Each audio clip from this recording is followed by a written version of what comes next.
Hello, I'm Noah Finns, and this is Inside Yale Athletics, sponsored by Under Armour.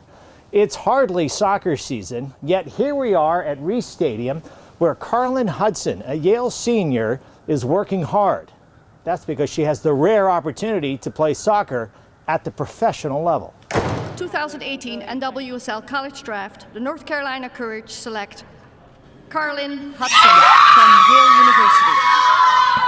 With that announcement, Carlin Hudson becomes Yale's first ever women's soccer player to be drafted by a pro team. Hard-nosed defender, just physical, gets stuck in, gets in. It feels good to be able to say that, and it's definitely special. I never thought I would hear my name in that type of setting, like saying they would select Carlin Hudson, so I was kind of shell-shocked, but super excited.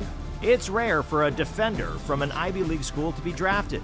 And the story is even more impressive considering Hudson wasn't the most recruited player out of high school. Oh, she was a very good youth player and stood out at the high school level, but it was looking like she wasn't even going to get an opportunity to play at the next level. I thought that I just wasn't going to be playing soccer in college, and I was kind of okay with that at that point in my life. It was something that I had accepted because of the way that things had panned out. But Yale offered her a recruited walk-on position, and she made the best of it. Because she's so determined. She's one of the most determined players I've ever coached. When given her chance to play her freshman year, she impressed and never lost that starting role, all the while earning a reputation as a shutdown defender. I asked her to play man-to-man, which you can't find players today to try to do that, to play somebody man-to-man. And she played man-to-man against Mitch Purse, who was the best player in the league for 4 years at Harvard, who's on the full national team now. We asked her to man-mark Mitch Purse for the entire game, and she did it, and that was one of the only games in that career of hers at Harvard that Harvard didn't score in an Ivy League game. And now she gets a chance to make her mark with the pros, so every day she continues the hard work that got her to this point. She may have been drafted, but now she has to earn a spot on the team. You know, coming into Yale, I wasn't supposed to be anybody, and made like a pretty good career out of my time here. It's not necessarily that I'm going in with a chip on my shoulder, but it's going in knowing that I have so much to prove.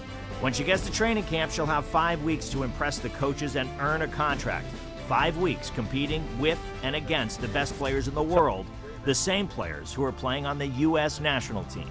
You know, they're like my idols, and it's crazy, and I'm always watching them, talking about how great it must be to beat them and how great at soccer they are. And then last night I watched them play Denmark and realized that 3 of the people on that team were going to be my future teammates. I never would have anticipated either like competing for a spot against somebody like that or actually having to defend someone of that caliber. Her coach says if anyone can do it, it's her. She came into Yale a good but relatively unheralded player who turned herself into the team captain and a player opponents feared. This is a prime example to show you that you can come in an Ivy League environment and develop as a player good enough to play in the professional ranks afterwards and still have your Yale degree. It is really exciting that I've been able to accomplish so much as someone who, you know, on paper wasn't supposed to at all. And so I'm really glad that I find myself in this position right now.